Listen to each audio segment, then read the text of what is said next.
we'll get there. Hey, so what's really funny, Doritos? So I don't know if New Orleans lurking or Bromines is. So what we're doing right now, I'm not shitting you. I used to do in a TeamSpeak channel. I would literally sit in a TeamSpeak channel for about 5-6 hours, sometimes longer a day, and people would just filter in and out. And I would just talk about bullshit while we played video games for like a really long time. And bro means is like it. Yeah, Dorley can confirm. And it's just, I never thought about streaming because I never thought about just doing that as streaming. And I kind of wish I would have started this years ago, but at the same time, I'm glad I waited. Because I wouldn't have become the person I became. And I like who I am as a person. You know, warts and all, as they say.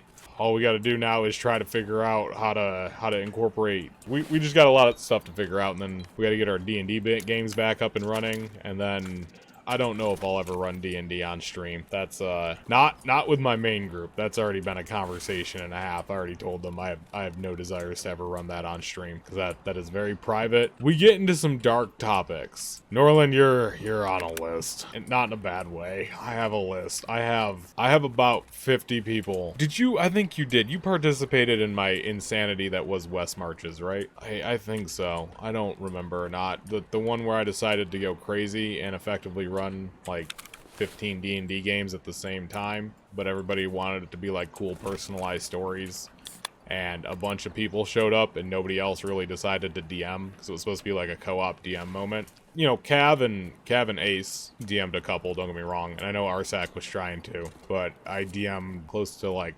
40 or 50 D&D sessions in a short span, like in less than a month, which was really fun to learn D&D. Bro means worse than the Christmas one-shot. I didn't run my Christmas one-shot this year. It didn't end up happening, and then we pushed it back to like March, and then all the stream stuff started happening, and so I didn't end up doing my Christmas one-shot this year, and I'm very sad. Santa got kidnapped and was missing, and basically the premise was they were communist, like elves and shit, and like the deer were militarized police force. They were basically like the SS, and the elves were effectively like slave miners, and so the characters were like these slaves that had to go find Santa because they got blamed for the disappearance of Santa, and I started off with a prison break. And then Foundry decided to start breaking, so we didn't get to do it completely. We played like an hour and a half. And then I got upset because, like I said, we didn't get to, everything broke, we didn't get to finish it. But it was fun. I made them fight the snow, and they got super fucking pissed. They're like, Rek, what are we fighting? I'm like, I don't know, it's snow. Like, as far as you can tell, it's the snow fighting you. Part of me is sad you didn't, Norland. I think the most trolly thing I did in West Marches. So there's two things. Actually, sorry, there's three big moments. I'm gonna go with three. Oh, God. I mean, there's so many, but three. Number one, paint check. Wanted to do this whole thing with his dad, right? So, like, I was like, guys, this really isn't a story game. This is more like you can make your own story and tell me about it, but it's just kind of, like, stuff's just gonna happen randomly in the world. And like it's more about like tactical D&D and stuff, and it wasn't really so much about wasn't really supposed to be about like storytelling from my end, anyways. Paint really wanted his dad to be in the game, like a fictional dad. Like, but fast forward throughout the game, we get like playing through it for a month. They're super stoked. He's really interested in like seeing his dad. They get there, I'm like, no man, your dad's dead. He's in hell. And he's like, what the F? And it's just, Paint got so pissed at me, and he's like, if you ever kill my dad again without talking to me about it first, I'm like, bet. Run another campaign. We're like a year in, we finally get to his parents. He's like, my dad better not be dead, Rek. I'm like, no, your dad's not dead. I'm like, your dad walks in to the room, and he's like, oh, thank God. And I'm like, and next to him is your stepmom. He's like, where is my mother, Rek? I'm like, oh, your mother's dead this time. Where is my mother? She's in hell. You're a tiefling. Ooh, we got a flare. Nice. The other thing was somebody whose first time playing D&D in West Marches. The other fun part was I killed them. Their first night of ever playing D&D. No punches pulled, just straight up murdered the shit out of them. Like I was fair in doing it, but I could have been a bit more fair in giving them better options to do. I don't mind characters with a lot of backstory. I really do like characters with a lot of backstory, but I also like characters. The only thing I care about in D&D is that your character acts appropriately to their character, to the situation. And anytime they're not acting along their values, right? I want to have a discussion with you about it, because to me that means your character is changing and growing. And, like, I don't care if you want to, like, slaughter a town full of innocents when we're playing D&D.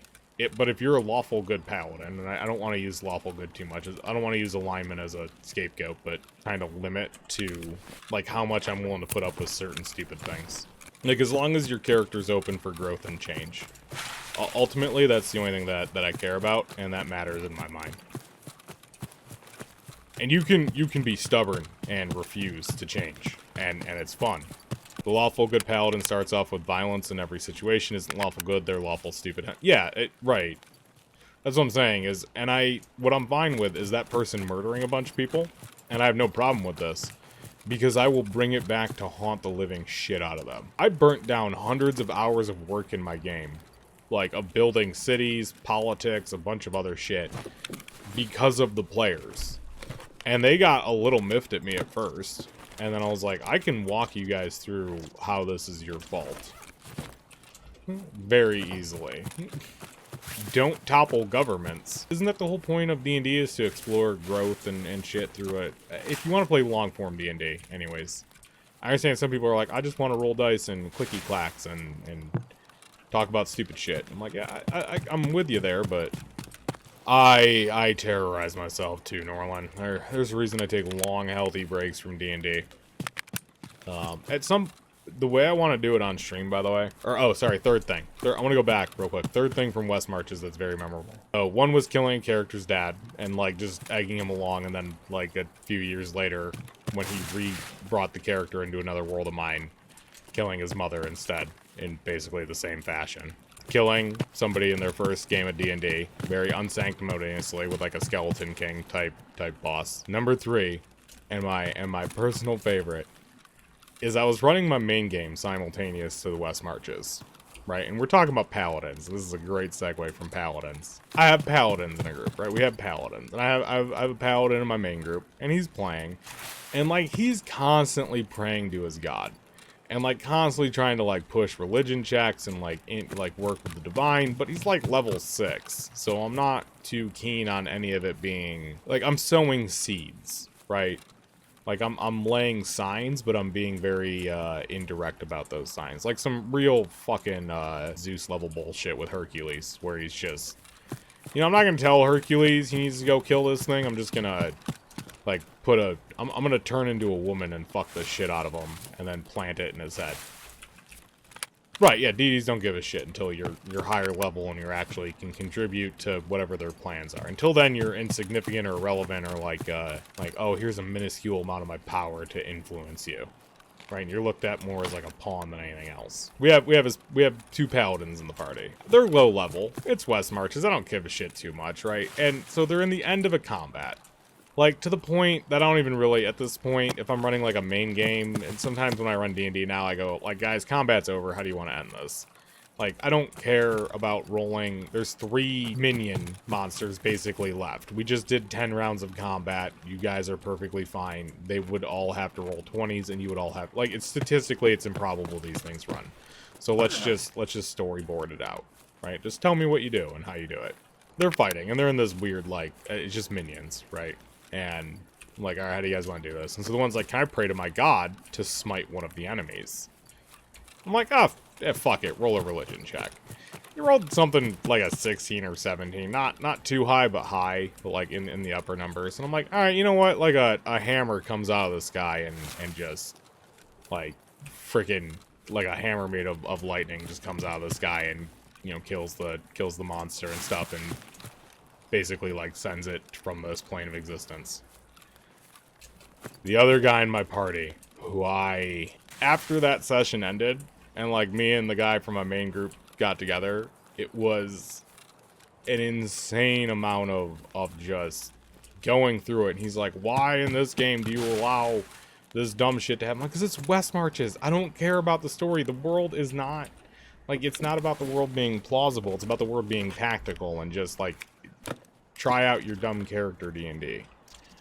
Like, it doesn't have to be this, like, insane level, like, there's no conspiracies or anything, right? It just is. It's just something that is. Like, it just happened. It's a fun little stupid moment to happen in D&D that's irrelevant because I'm not building a larger world and story unless we sit down and play this for 5-6 years as Westmarch is. In which case, you know, there'll be a legend about the day a hammer came out of the sky and frickin' smote a, I think it was a wyvern or some shit. Like Wyvern Baby. And like, I think that's kind of cool then to have those moments instead. I want to run D&D, I really do. But it's just technically a lot to run virtually. If it was just like sitting down at a table with a few friends, you know, it becomes a bit of a different story. It's a bit easier to do. I can run that off the top of my head. I can run it very, like, with just a couple books. You know, running it virtually with people who want, like, full-built characters, having to teach people how to use, like, online programs. You know, we're talking 10, 20 hours a week of investment of keeping stuff up and running and smooth if you're playing every week. That's including running the session and stuff. It's a lot of time. Yeah, because online, I think, has to be a lot more visual. If I ever go to run D&D on the stream, I wouldn't run it as... I know this is going to be weird, but I wouldn't run it with people in the stream. I would be the DM, and you guys would be the players, or vice versa. As in, I would allow... Like, one of the things I'm trying to figure out is, like, when I start doing the zoo stuff for Arma again, and with Arma 4, when it kind of gets closer and closer... you know, we're like a year or two out from, I think, any of that being actualized, though. I want to try to incorporate the DMing style stuff I did in Arma into the stream. So the stream kind of has some control over the missions as I'm building them and doing them and stuff. Not like complete control, but and if I can try to flesh that out with D&D, where it's like, hey, I'll play through a dungeon, and you guys, you know, instead of me rolling dice, effectively the stream kind of picks from a list of what could happen, like a choose your own adventure, and then I tell the story out. And I think that'd be really cool interaction on stream. You know, we'll see. Or like I said, or vice versa, stream plays the character, and I give you guys options. But it's very simple, like old text to speech, or not text speech, like old text to play games.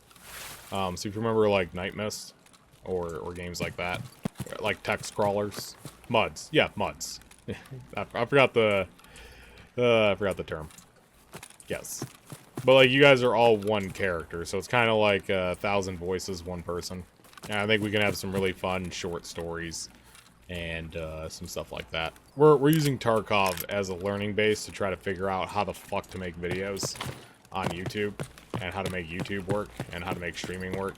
So, because we can make this consistent while we... If my filming and what I'm trying to do is consistent-ish, like the medium is consistent, I think I can try to get a good structure down for filming and workflow.